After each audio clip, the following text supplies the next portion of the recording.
Hello students, I am Hardik Sheta from Saraswat international academy Vapi. आज हम 11th standard में बेसिक मैथमेटिक्स की प्रिपरेशन आगे बढ़ाते हैं। तो आज का टॉपिक है इंटीग्रेशन। ओके, ऑलरेडी हमने डिफरेंशिएशन पढ़ा हुआ है। अब ये इंटीग्रेशन क्या है वो समझना है, कहाँ पे इसका यूज आएगा वो समझना है, कुछ बेसिक फॉर्मूलाज और कुछ टेक्निक्स। ठीक है, चलो तो स्टार्ट करते हैं व्हाट इज इंटीग्रेशन से। तो देखो, आपके पास दो टाइप के फंक्शन हो सकते हैं, एक डिस्क्रीट, एक कंटिन्यूअस। डिस्क्रीट फंक्शन मतलब क्या? जिस फंक्शन में छोटा छोटा गैप है। जैसे कि अगर मैं एक ग्राफ बनाऊं x का और ये y का, आपको कुछ ऐसे ग्राफ दिया हुआ है,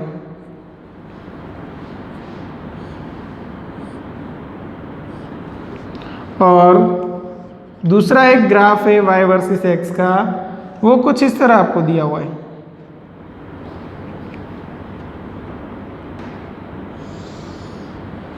ठीक है ना? इन दोनों में फर्क क्या है? देखो, यहाँ पे y की वैल्यू है 1, y की वैल्यू 2, y की वैल्यू 3। यहाँ पे y की वैल्यू 0 से स्टार्ट करके सपोज मैक्सिमम यहाँ पे 8 है, तो 0 से लेके 8 तक सभी वैल्यूज आ जाएगी।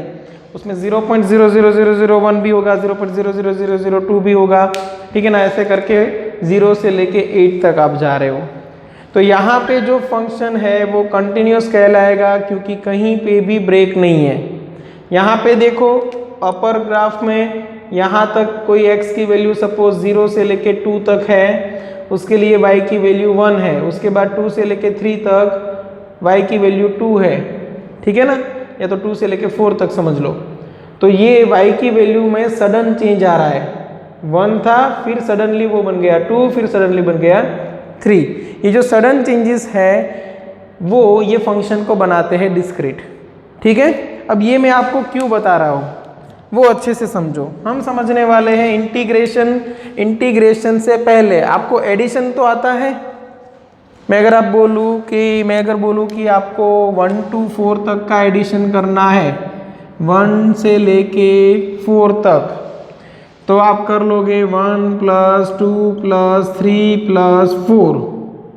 कितना हुआ? 4 + 3 7 + 2 9 + 1 10। ठीक है?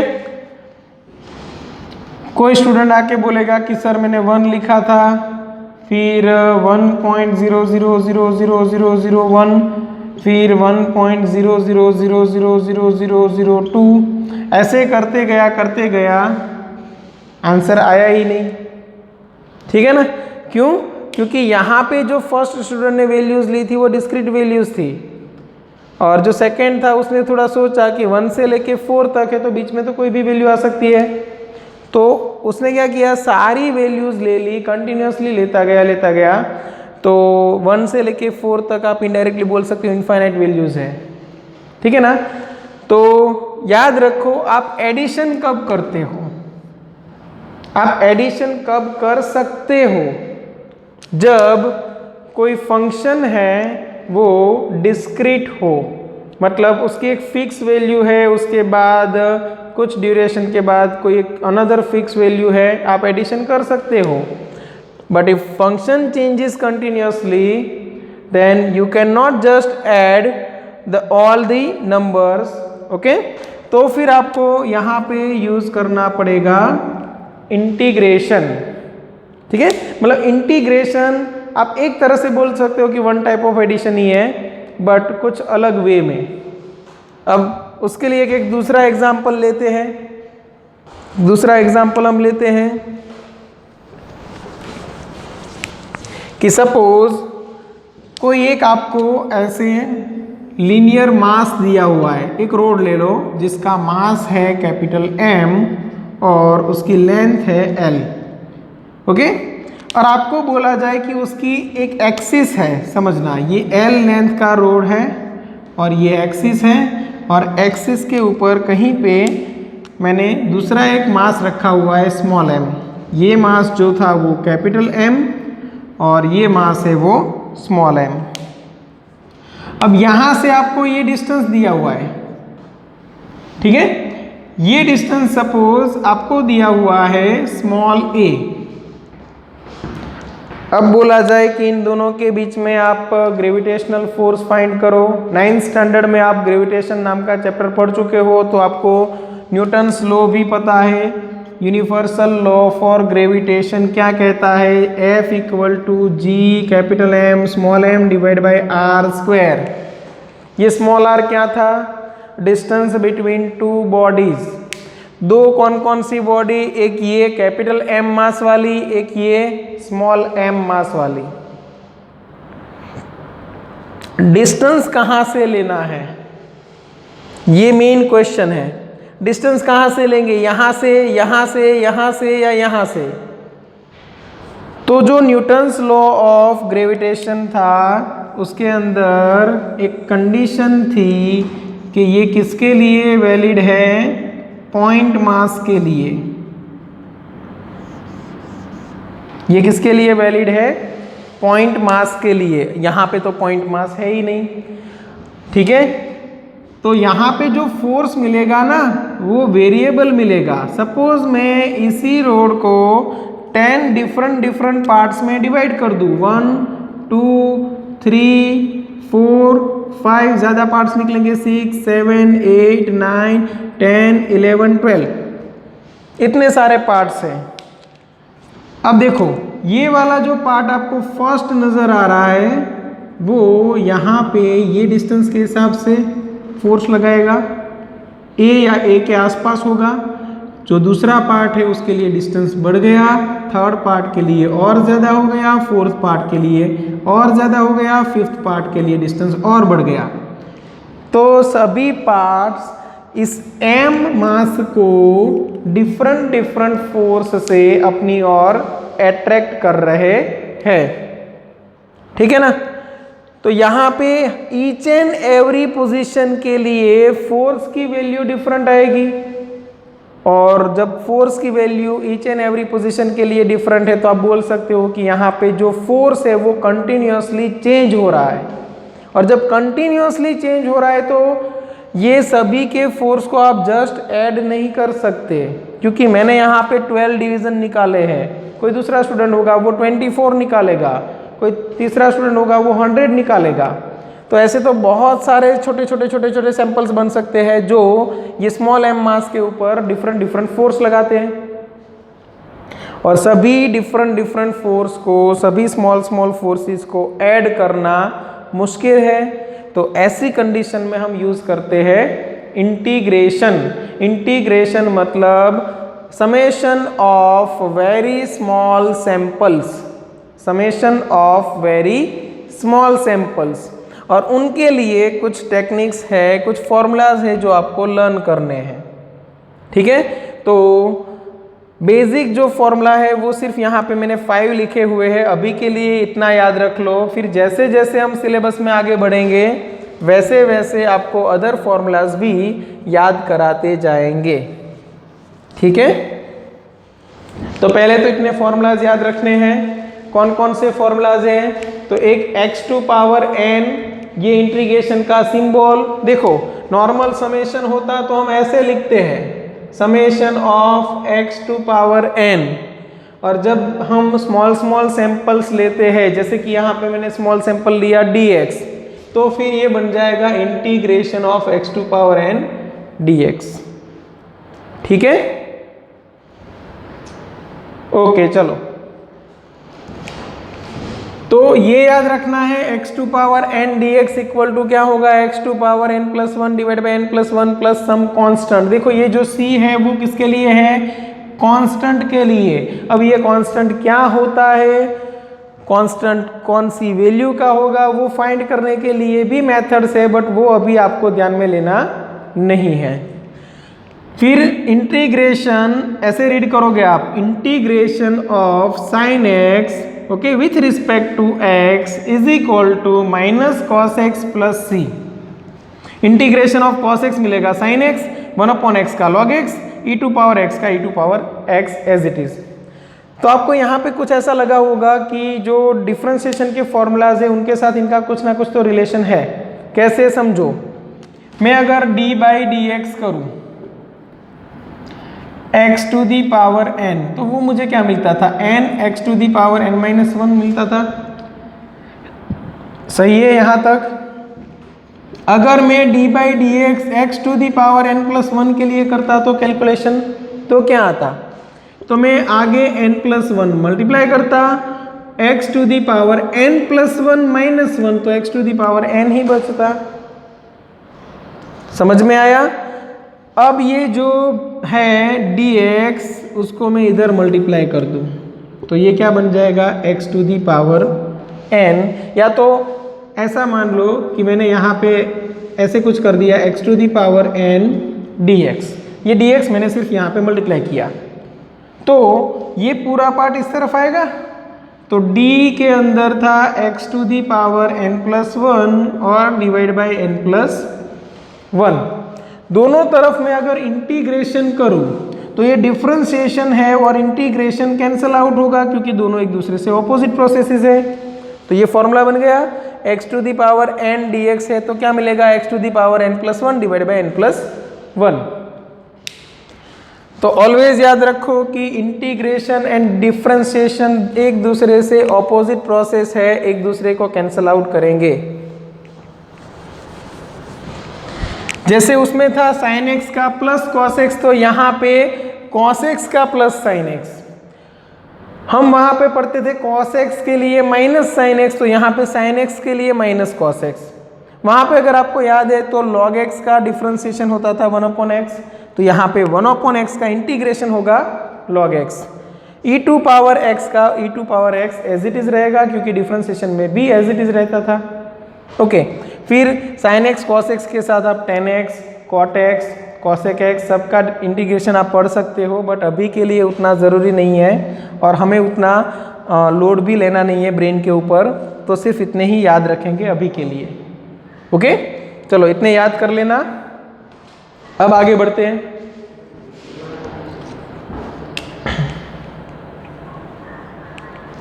चलो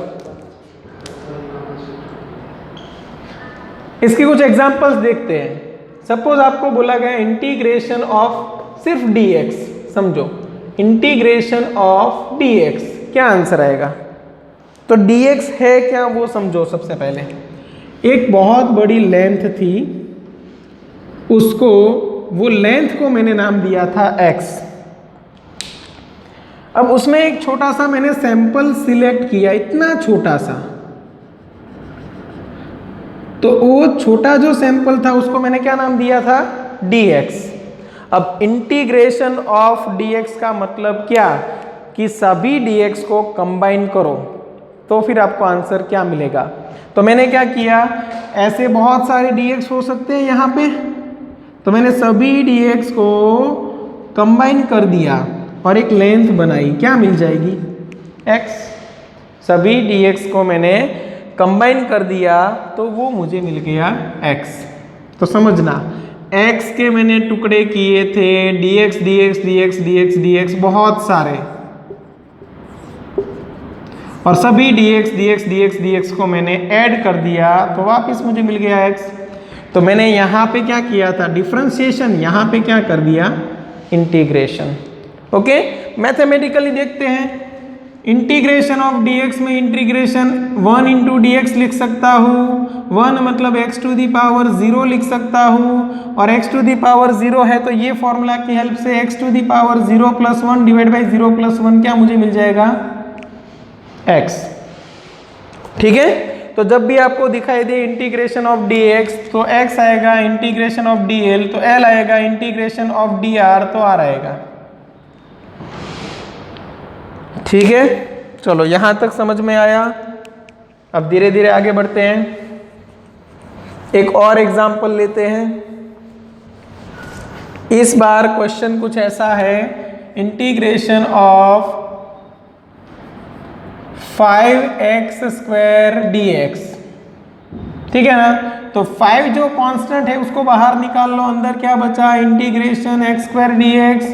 फिर से यही फॉर्मूला अप्लाई कर दो, x to the power n plus 1, यहाँ पे क्या होगा 2 plus 1 divide by 2 plus 1 plus c आएगा। बट अभी प्रैक्टिस के लिए सिर्फ हम नहीं लिख रहे हैं, ठीक है। तो ये 5x⁻³ डिवाइड बाई 3 आपका आंसर बनेगा। चलो यहां तक क्लियर है? ओके।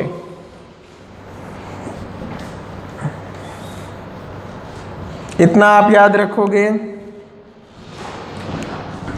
अब हम एक काम करते हैं, जो वही एग्जाम्पल मैंने जो आपको एक्सप्लेन किया था ग्रेविटेशन के लिए, उसको समझ लेते हैं। सपोज यहाँ पे आपको डिस्टेंस दिया था, ये लेंथ जो दी थी वो क्या थी?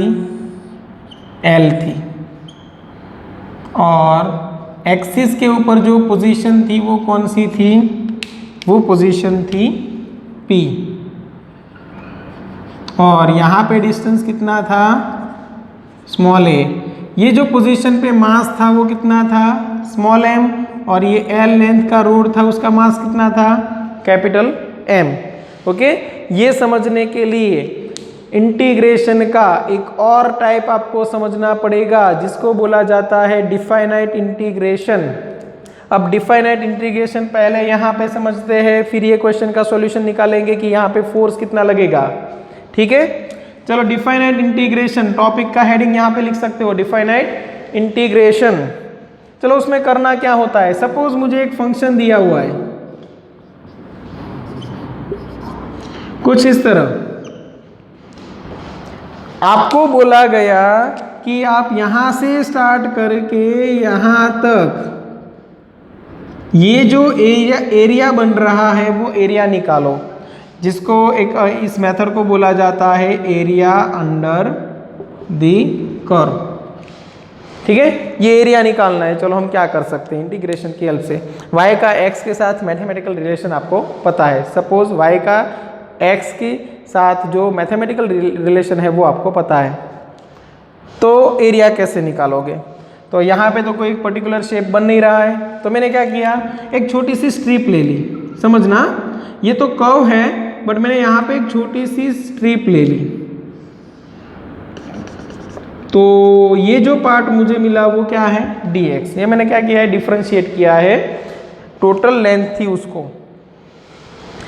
उसके लिए आप अप्रोक्सीमेट ऐसा समझ सकते हो कि ये स्ट्रेट लाइन होगी, थोड़ी कर्व है but very small change in x के लिए आप यहाँ पे एक स्ट्रेट लाइन है ऐसा बोल सकते हो। तो ये रेक्टेंगुलर शेप बन गया। अब रेक्टेंगुलर शेप है तो उसका एरिया क्या आएगा? Length into breadth. तो यहाँ पे ये जो हाइट आपको दिख रही है वो क्या है? y।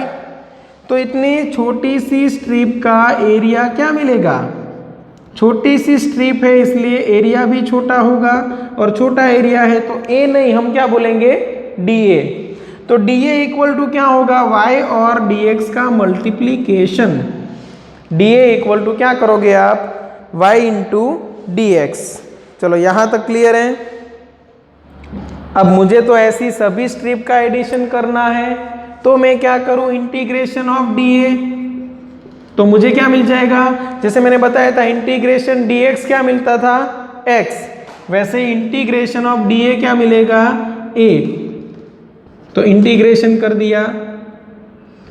अब प्रॉब्लम ये है कि इंटीग्रेशन के पास ये वाला जो सिंबल है ना, उसके पास अपना खुद का दिमाग नहीं है।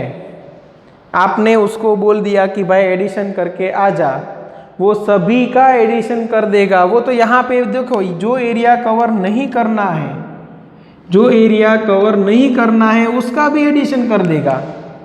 तो उसको आप लिमिट तो बतानी पड़ेगी ना कि भाई यहाँ से यहाँ तक का ही एडिशन करना है।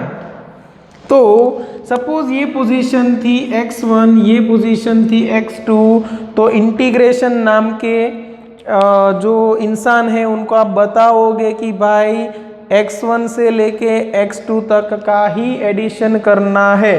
तो मैंने यहाँ पे लिमिट लगा दी, initial position x1 to final position x2। मतलब वो x1 से स्टार्ट करेगा, ये जो स्ट्रिप है ना वो यहाँ पे सबसे पहले रखेगा, ये एरिया निकाला, फिर दूसरी स्ट्रिप का एरिया, फिर तीसरी, चौथी, पांचवी, छठी। जब वैल्यू x2 के करीब आ जाएगी वो रुक जाएगा। तो आपको टोटल एरिया मिल गया। देखो सभी छोटे छोटे एरियाज का आपने क्या कर दिया? इंटीग्रेशन, मतलब वन टाइप ऑफ एडिशन। तो टोटल एरिया मिल गया कहाँ से कहाँ तक, x1 से x2 तक। बट उसके लिए क्या करना पड़ा, इंटीग्रेशन को लिमिट देनी पड़ी, इसीलिए इसका नाम पड़ा डिफाइनाइट इंटीग्रेशन। डिफाइनाइट मतलब आपने फिक्स कर दिया यहाँ से यहाँ तक। इनडिफाइनाइट इंटीग्रेशन मतलब ये वाला जिसमें हमने कोई लिमिट रखी ही नहीं है, ठीक है ना। चलो यहां तक समझ में आया होगा, ओके। अभी एक चीज और समझते हैं, चलो इतना स्क्रीनशॉट लेके रखना।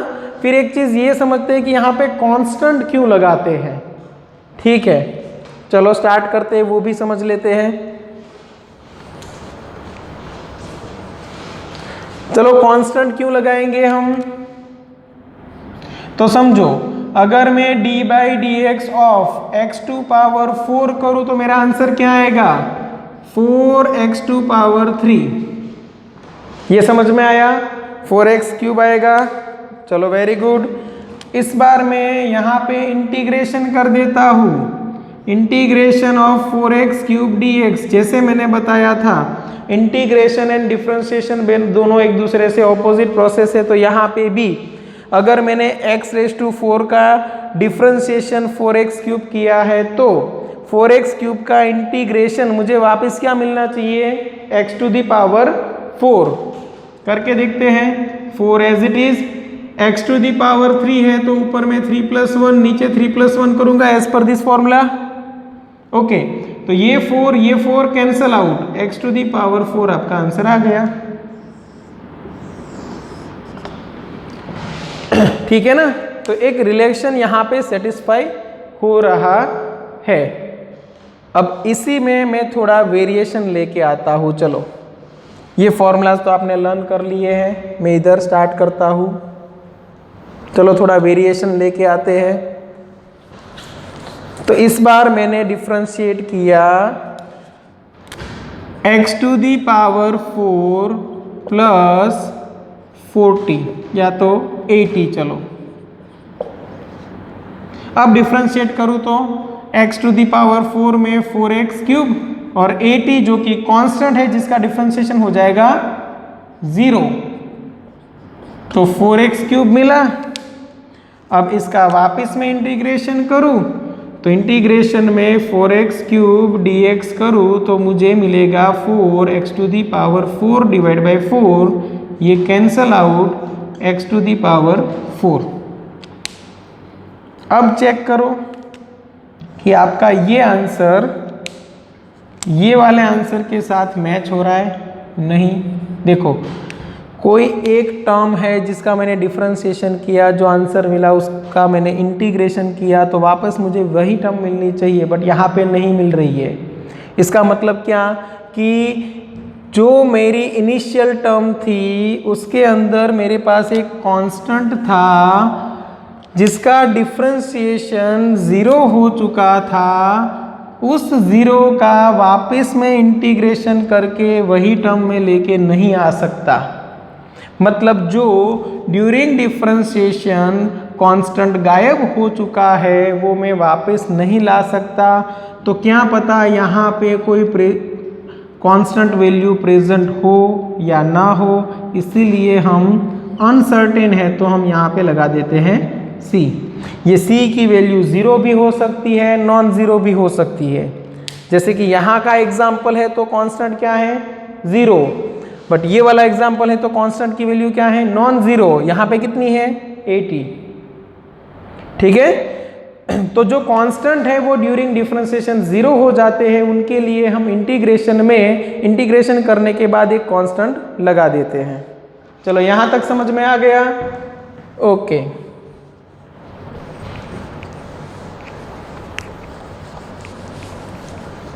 अब अपने मेन क्वेश्चन पे आते हैं। तो आपको ये भी पता चल जाएगा कि फिजिक्स में आप कैसे क्वेश्चंस बनाओगे इंटीग्रेशन की हेल्प से।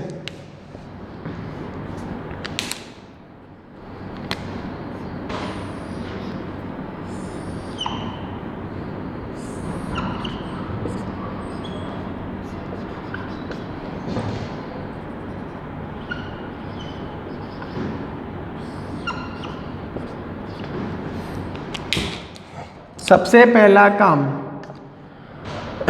जो ग्रेविटेशनल लॉ है उसको समझो कि वो सिर्फ पॉइंट मासेस के लिए है। पॉइंट मासेस मतलब जो डायमेंशन है वो वेरी स्मॉल होना चाहिए as compare to distance between two bodies. तो यहाँ पे distance between two body distance जो है वो कम है और डायमेंशन बड़ा है, देखो एल लेंथ, ठीक है ना। तो इसको पॉइंट मास बनाने के लिए, ठीक है, मैं क्या करूँगा, सबसे पहले इतना बड़ा सैंपल है तो उसको एक छोटे से सैंपल में कन्वर्ट करूँगा। ये जो छोटा सैंपल है उसकी लेंथ सपोज मैं ले लेता हूँ dx, तो उसकी जो पोजीशन होगी m मास से उसको मैं ले लूँगा x। चलो इतना समझ में आया। अब देखो इतना बड़ा मास है तो वो इसके ऊपर क्या फोर्स लगाएगा वो कैलकुलेट हम नहीं कर सकते क्योंकि लॉ हमें परमिशन नहीं देता। लॉ ये बोलता है कि आप पॉइंट मास के लिए इस फॉर्मूला का यूज़ करो, अगर इतना बड़ा मास है तो मत करो। तो हमने इस बार क्या कर दिया, उनकी बात मान ली, हमने एक छोटा सा पॉइंट मास ले लिया और बोल दिया कि अब तो हम यूज़ कर सकते हैं, परमिशन मिल गई।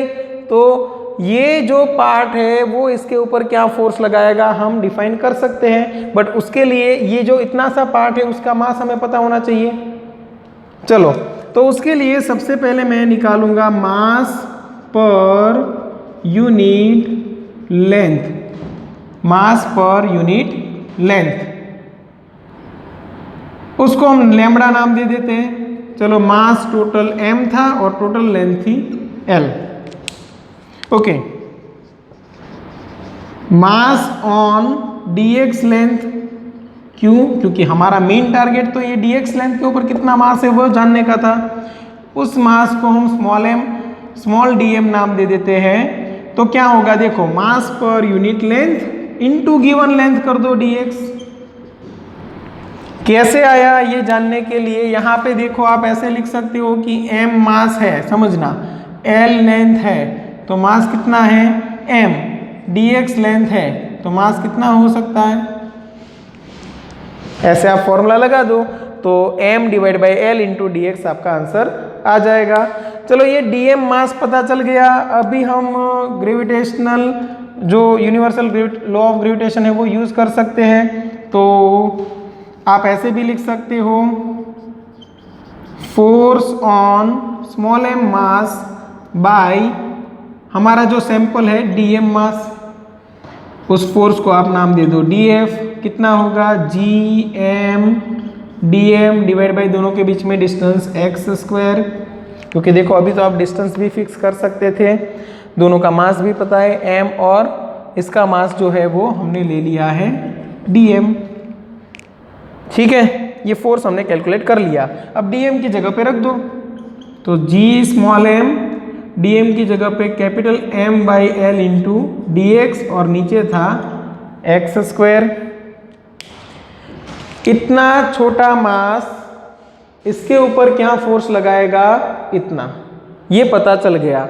अब ऐसे तो छोटे छोटे मास बहुत सारे हैं, देखो इधर भी है उधर भी है, तो सभी के जो छोटे छोटे फोर्सेस है df df df df forces है उनको क्या करना पड़ेगा, इंटीग्रेट करना पड़ेगा।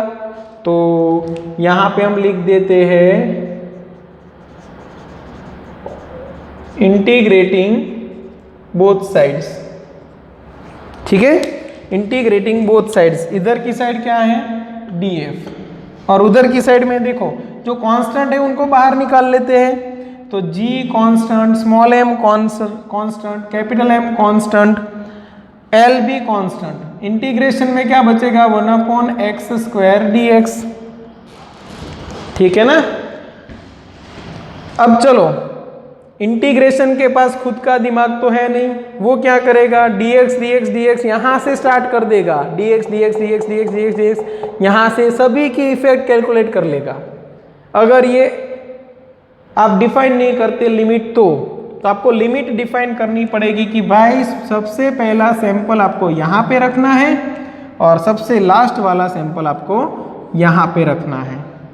तो फर्स्ट सैंपल है वो कितने डिस्टेंस पे होगा, a डिस्टेंस पे, देखो ये डिस्टेंस कितना होगा a, और जो लास्ट सैंपल है वो कितने डिस्टेंस पे होगा, l प्लस ए, l प्लस ए।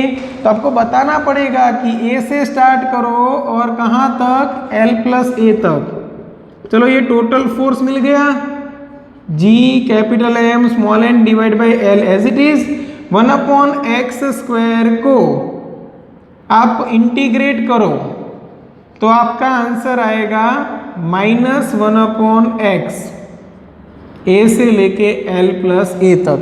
ये मैंने डायरेक्ट कर लिया है, अदरवाइज आपको क्या करना है, ऐसा करना है, x टू दी पावर -2 लिख सकते हो ना, x 1/x² है तो फिर क्या करना है, तो फॉर्मूला अप्लाई करो, x to the power -2 + 1 divide by -2 + 1, ये -1 हुआ और ये x टू दी पावर -1 है, उसको नीचे लेके जाओ तो 1/x हो गया।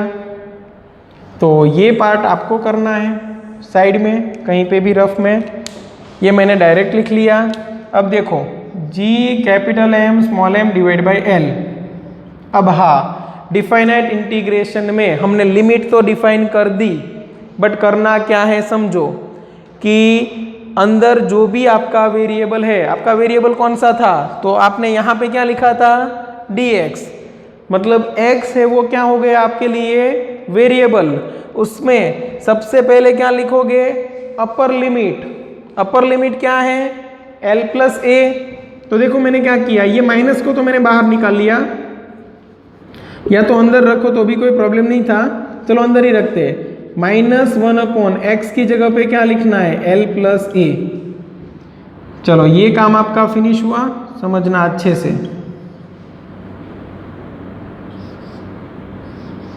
फिर माइनस, ये जो माइनस है वो रूल का है, क्योंकि हम फाइनल माइनस इनिशियल करते हैं ना, डिफरेंस निकालने के लिए क्या करते हैं, फाइनल माइनस इनिशियल।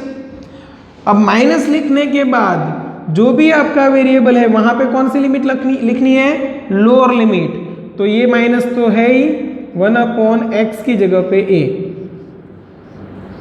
समझना हमने क्या किया है अच्छे से, आप देखो पहले माइनस साइन था एज इट इज, 1 था एज इट इज, जहां पे वेरिएबल दिखा वहां पे अपर लिमिट मतलब l प्लस ए। चलो ये पूरा टर्म हो गया। फिर मैंने एक और माइनस लगाया जो कि रूल का है। फिर ये minus as it is, 1 as it is, जहां पे x दिखा वहां पे मैंने लोअर लिमिट लगा दी स्मॉल a। अब मैंने कैलकुलेशन कर लिया, G M small m divide by l, ये माइनस माइनस प्लस हो जाएगा तो मैंने पहले लिख दिया, और ये फिर मैंने क्रॉस मल्टीप्लाई कर दिया तो मुझे l प्लस ए माइनस ए मतलब ऊपर l मिला और नीचे a इंटू एल प्लस ए मिला। l कैंसिल हुआ तो मेरा फाइनल आंसर बन गया G M small m divide by a into L plus A. ठीक है, बस इसी तरह से इंटीग्रेशन का यूज करना है। थोड़ा डिफिकल्ट है मुझे भी पता है, बट सीखना पड़ेगा। ऐसा लगे तो 2-3 बार वीडियो को रिपीट कर दो, अच्छे से सीख लो। ठीक है, और अगर ये एग्जाम्पल समझ में ना आया तो भी टेंशन मत लो, क्योंकि ऐसे स्टेप्स कोई भी टीचर आपको पहले से ही एक्सप्लेन करेंगे जब भी आप फ्यूचर में पढ़ोगे तब। ठीक है, तो अभी के लिए समझ में नहीं भी आया तो टेंशन मत लो। चलो दूसरा एग्जाम्पल लेते हैं, इसको स्क्रीनशॉट ले लो। ओके, अब एक सेकेंड एग्जाम्पल लेते हैं।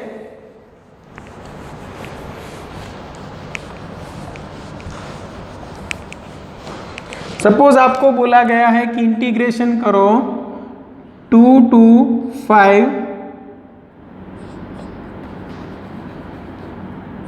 5x to the power, sorry 5 नहीं लिखते यहाँ पे, चलो 3x² प्लस 2x प्लस 5, और यहाँ पे कर दिया है dx। चलो क्या करने वाले हम, इंटीग्रेशन तो आपको आता ही है। वीडियो स्टॉप करो और सॉल्यूशन स्टार्ट कर दो।